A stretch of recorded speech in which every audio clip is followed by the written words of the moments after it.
ওমর এবার চলিয়ে যাবি। ওমর এবার মহিলাকে বলে, মা আমি আপনাকে বলে যাই, যদি কখনো আটার বা খাবারের প্রয়োজন হয় তাহলে আমি যুবক আছি, আপনি আমার একটু জানাই দিয়েন। আর কারো কাছে আপনাকে বলতে হবে না, আমার কাছে আপনি একটু জানাই দিন, আমি বাদশার দরবারে গিয়ে আপনার জন্য সুপারিশ করবো। মহিলা বলে, যুবক সন্তান, যদি আল্লাহ ওমর না বানায় তোমারে, যদি আল্লাহ এই দুনিয়ার জন্য বাদশা বানাইতো, তারা দুনিয়াটা জান্নাত হয়ে যাইতো। আসলে মহিলা কি ওমরে চিনতে পারছে? ওমর এবার যুবক এবার মহিলার বিদায় নিয়ে একটু দূরের মধ্যে দাঁড়িয়ে গেছে। বাচ্চা দুই বলে হাসি আর হাসে,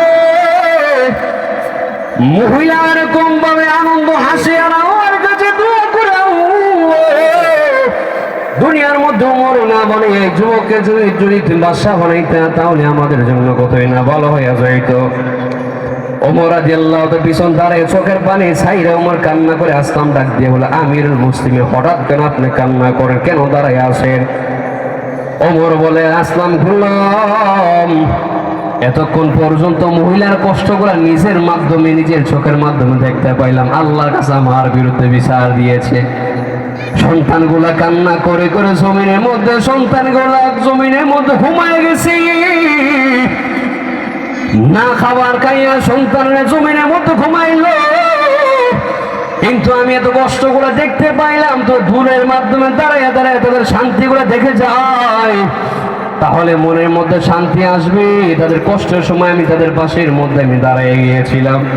ওমর এবার এই উমর বাদশাহ ওমর আমিরুল মুমিনিন, তার সিংহাসনের মধ্যে আমিরুল মুমিনিন চলে গেলেন। দিনের বেলা খবর পাঠাইলেন, মোল্লা তোমার খলিফাতুল মুসলিমিন তোমারে স্মরণ করছে, তুমি তার দরবারে যাওয়ার জন্য। মহিলা চোখের পানি চাইরা কাঁদে, মনে হয় যুবক মনে ও আমিরুল মুমিনের কাছে আমার বিরুদ্ধে কিছু বইলা দিছে। ভয়ে ভয়ে এবার মহিলা চলিয়া যায়, সন্তানের কাছ থেকে বিদায় নিয়ে চলিয়া যায়। সন্তানেরা যার দরবারে যাইতেছি জানো, যার কথার আগে যার তরবারি সবার আগে চলে, যার কথার আগে হাতের তরবারি চলে, এমন দরবারের মধ্যে যাইতেছি আমার মনে কালকের যুবক আইসা মনে আমার বিরুদ্ধে তার কাছে কিছু বইলা দিছে। এবার মহিলা অন্ধকারে সকাল হওয়ার পর মহিলার চোখের পানি ফালাইয়া আমিরুল মুমিনের দরবারের মধ্যে চলে যাওয়ার পরে আমিরুল মুমিনের চেয়ারের মধ্যে বসে আছে। মহিলার সামনের দিকে আগে যাওয়ার পরে তাকা দেখ, আগামীকাল গতকালকে যে যুবক আইসা আমার এরকম ভাবে খাবার খাওয়াই দিল, এই যুবক আজকে চেয়ারের মধ্যে বসে আছে। মহিলার অন্তর আরো প্রকম্পিত হয়ে যায়, হাই রে হাই, না চিনার কারণ আমি কি না বলে ফেললাম, কি না করিয়া ফেলাইলাম। আজকে মনে হয় আমার আজকে বাঁচার কোনো সুযোগ আমার নাই।